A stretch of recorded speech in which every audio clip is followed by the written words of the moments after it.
राज्य मंत्री दिनेश प्रताप सिंह ने सांसद सोनिया गांधी और उनके परिवार में राहुल गांधी, प्रियंका गांधी, इन सभी लोगों को लेकर एक बड़ा ही विवादित बयान दिया है। हमारे साथ में इस समय कांग्रेस विधानमंडल दल की नेता आराधना मिश्रा जी हैं, उन्हीं से बात करते हैं। आराधना जी, मंत्री है दिनेश प्रताप सिंह जी, कभी आप लोग के साथी भी रहे हैं। उन्होंने कहा है एक तो सोनिया गांधी जी को लेकर कि कोई अंग्रेज देश पे शासन नहीं कर सकता है, यहाँ पर रूल नहीं कर सकता है, और उन्हें बाहर करने की बात वो करते हैं। जिस तरह का शर्मनाक, और मैं इसे घटिया कहूँगी, जिस तरह की भाषा का प्रयोग किया गया है आदरणीय सोनिया जी के लिए और राहुल जी और प्रियंका जी के लिए, ये बहुत ही दुखद और बहुत ही राजनीतिक स्तर को एक नीचे ले जाने वाला जो भाषा का प्रयोग किया गया है, ये इसके लिए दिनेश प्रताप सिंह जी को माफ़ी मांगनी चाहिए सबसे पहले। दूसरी बात, ये वही सोनिया गांधी हैं जिनके साथ लगभग कई वर्षों तक उन्होंने अपनी राजनीतिक पृष्ठभूमि को बनाया है।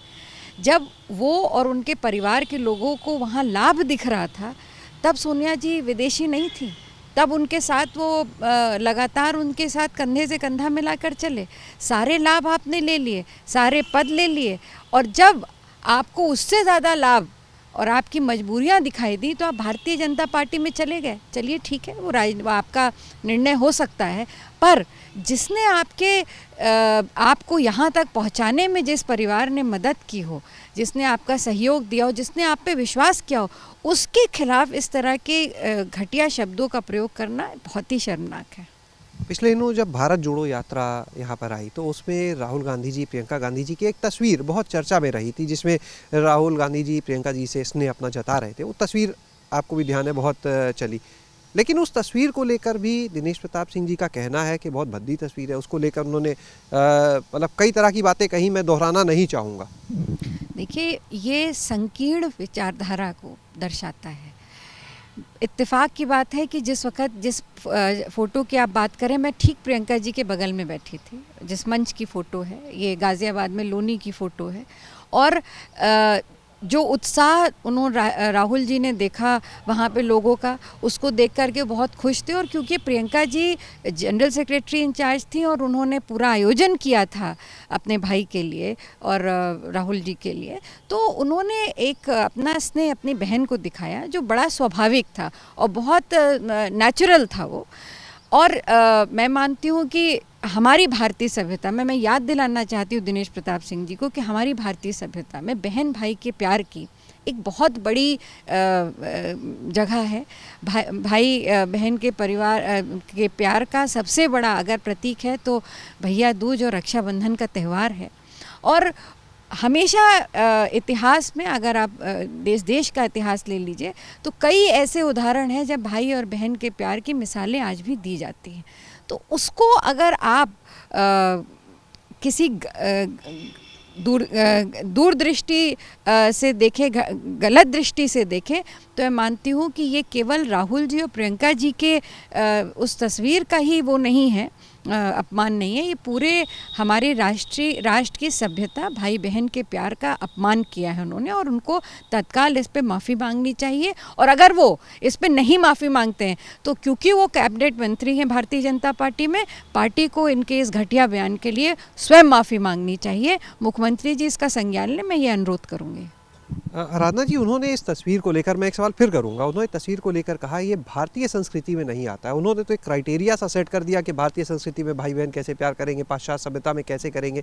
आप तो मूल रूप से पूरी तरह से भारतीय हैं, यहीं निवासी हैं, तो आप बताएं कि किस तरह से देखते हैं, क्या क्राइटेरिया बंधा हुआ है भाई बहन के प्यार का कुछ? मैं तो यही जानती हूँ कि भाई और बहन का प्यार, या इस देश में चाहे माँ बेटे का प्यार हो, भाई बहन का प्यार हो, या पिता और पुत्री का प्यार हो, स्नेह को व्यक्त करना, उसकी अभिव्यक्ति करना, ये सबसे खूबसूरत किसी भी रिश्ते की पहचान होती है।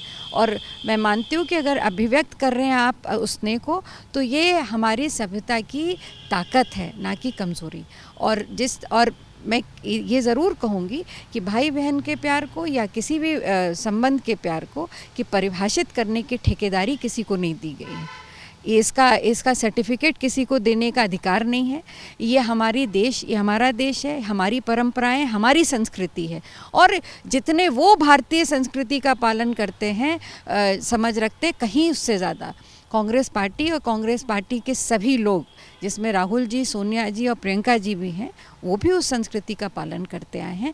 ये शर्मनाक है और उनको, मुझे लगता है कि कहीं ना कहीं ये संकीर्ण विचारधारा जो उनकी है ये उसको दर्शाता है। अगर वो माफ़ी नहीं मांगते तो, या पार्टी की तरफ से जैसा आपने कहा, कांग्रेस का क्या स्टेप होगा? मैंने तो कहा कि इसमें तत्काल, क्योंकि वो कैबिनेट मंत्री हैं, माननीय मुख्यमंत्री जी को इसका संज्ञान लेना चाहिए। और अगर वो इसका संज्ञान नहीं लेते हैं, पार्टी इसका संज्ञान नहीं लेती है, तो इसका सीधा मतलब है कि वो उनके इस बयान से वो सहमत है। या तो वो उस बयान के लिए ये माफ़ी मांगे या इस पे पार्टी अपना पक्ष रखे, मुख्यमंत्री जी अपना पक्ष रखें।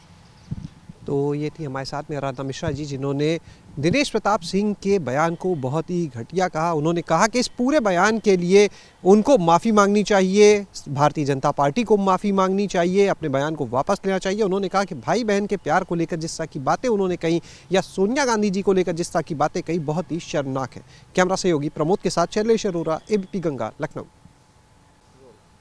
बिजली कंपनियों ने बिजली दरों में बेतहाशा वृद्धि करने से जुड़ा हुआ एक प्रस्ताव विद्युत नियामक आयोग को भेजा है। इसे लेकर सियासी घमासान भी शुरू हो चुका है। हमारे साथ में कांग्रेस विधानमंडल दल की नेता आराधना मिश्रा जी हैं, उनसे बात करते हैं। आराधना जी, बिजली कंपनियों ने जो प्रस्ताव नियामक आयोग को दिया है उसमें 23% तक शहरी घरेलू उपभोक्ताओं की बिजली महंगी करने का भी प्रस्ताव है, किसानों की बिजली, उद्योगों की बिजली, सब महंगा करने का प्रस्ताव। देखिए, ये तो हम लोग लगातार, विपक्ष कहता आया है कि जिस तरह का इन्होंने घोषणा की थी, भारतीय जनता पार्टी कभी उस पर अपने घोषणा पत्र पर अटल रहती ही नहीं है। जिस तरह से इन्होंने पिछले 5 साल इनके बीत गए और लगभग 1 साल पूरे होने को आ रहे हैं, आप मुझे बताइए कि एक भी नई परियोजना इन्होंने शुरू करी, विद्युत परियोजना?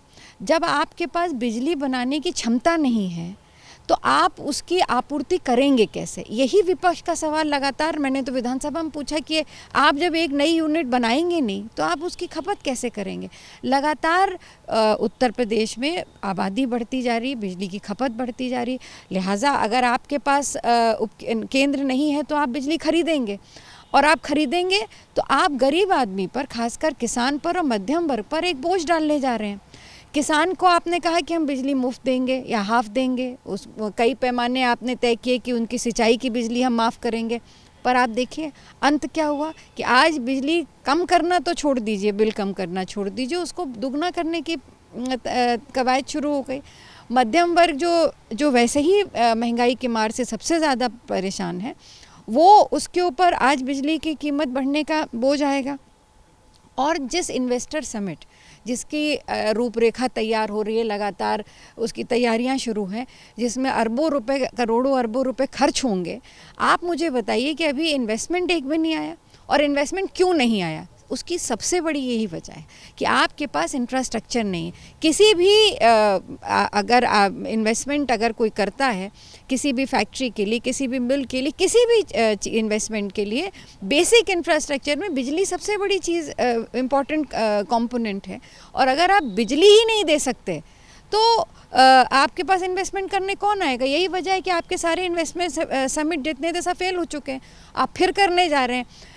फिर ये मुझे दुख होगा, ये कहने में दुख है कि उत्तर प्रदेश को हम चाहते हैं कि विकास हो, हमारा उत्तर प्रदेश आगे बढ़े, यहाँ पे इन्वेस्टमेंट आए, लोगों को रोज़गार मिले, पर सरकार की जो योजनाएं हैं, जो रूपरेखा तैयार की सरकार ने, इसमें कहीं भी वास्तविकता नहीं है। और यही वजह है कि इन्वेस्टमेंट नहीं आ रहे हैं। बिजली की कीमत आप बढ़ा देंगे तो इन्वेस्टमेंट फिर नहीं आएंगे, क्योंकि आपके पास उसका कोई ऑल्टरनेटिव नहीं है। और दूसरी बात, ये जो आप बढ़ा रहे हैं, गरीब आदमी से पैसा तो ले लेंगे, फ़ायदा किसको होगा? जो निजी जहां आप बिजली खरीदेंगे तो आप प्रदेश के बाहर ही तो उसका प्रॉफिट भेज रहे हैं, तो हमारी गाड़ी कमाई का पैसा उन चंद कंपनीज़ को जाएगा जहां से आप महंगी बिजली खरीद रहे हैं। तो पूरी तरह से सरकार विफल हो चुकी है। उसकी कहनी और कथनी में जो फ़र्क की बात हमेशा हम कहते आए हैं वो सिद्ध हो गई है। इस दौरान में एक आंकड़ा भी सामने आया, विद्युत उपभोक्ता परिषद जो इसका विरोध भी कर रहा है, उन्होंने एक आंकड़ा सामने किया है कि उपभोक्ताओं के 25,000 करोड़ से ऊपर बिजली कंपनियों पर है। इस हिसाब से तो बिजली दरों में कमी होनी चाहिए, लेकिन वो कम होने की जगह बढ़ा रहे हैं, तो उल्टा हो रहा है। देखिए, मैं फिर इस बात को दोहराऊंगी, क्योंकि बिजली की जो खपत है वो लगातार बढ़ती चली जा रही है। आप किसी भी प्रदेश को देख लीजिए, वहाँ पे बिजली हर लगभग सारे प्रदेश खरीदते हैं, अमूमन प्रदेश खरीदते हैं। जहाँ प्रदेश जो नहीं खरीदते हैं उसकी वजह ये होती है कि उनके पास अपनी भी कैपेसिटी होती है जनरेशन की, पावर जनरेशन की। आप लगातार पिछले 5 वर्षों से 7 वर्षों से आपने एक भी नया यूनिट मतलब जो आपके विद्युत केंद्र थे उनकी शुरुआत नहीं करी। जो आपके यहाँ स्थापित हैं और उनके यूनिट्स बंद हो चुके हैं उनको आपने दोबारा शुरू नहीं किया, उनकी कैपेसिटी नहीं बढ़ाई। तो आपके पास खुद जनरेशन का कोई ज़रिया है नहीं, और अगर आप आज बनाएंगे भी तो अगले 5-10 साल बाद वो केंद्र बन करके तैयार होंगे। आपके पास उसका कोई मास्टर प्लान नहीं है, आपके भविष्य की कोई योजना नहीं, तो आप करेंगे क्या? आप खरीदेंगे ही तो, और ख़रीदेंगे जब, क्योंकि कई सारे चीज़ें फैक्टर्स होते हैं, जैसे कोयले का दाम अंतर्राष्ट्रीय मार्केट में है या और बहुत सारी चीज़ें होती हैं, इस पर निर्भर करता है बिजली का दाम।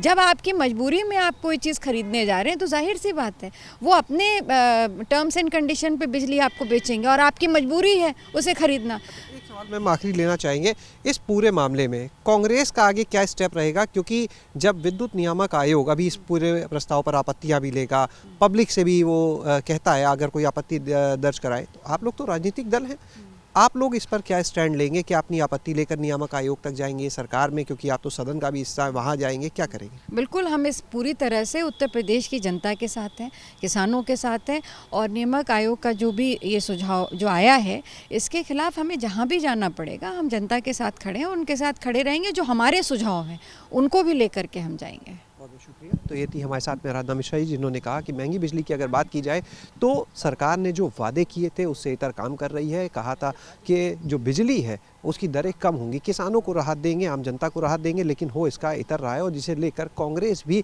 उचित जो प्लेटफॉर्म है वहाँ तक अपनी बात को, जनता की बात को लेकर जाएगी। कैमरा सहयोगी प्रमोद के साथ शैलेश अरोरा, एबीपी गंगा, लखनऊ।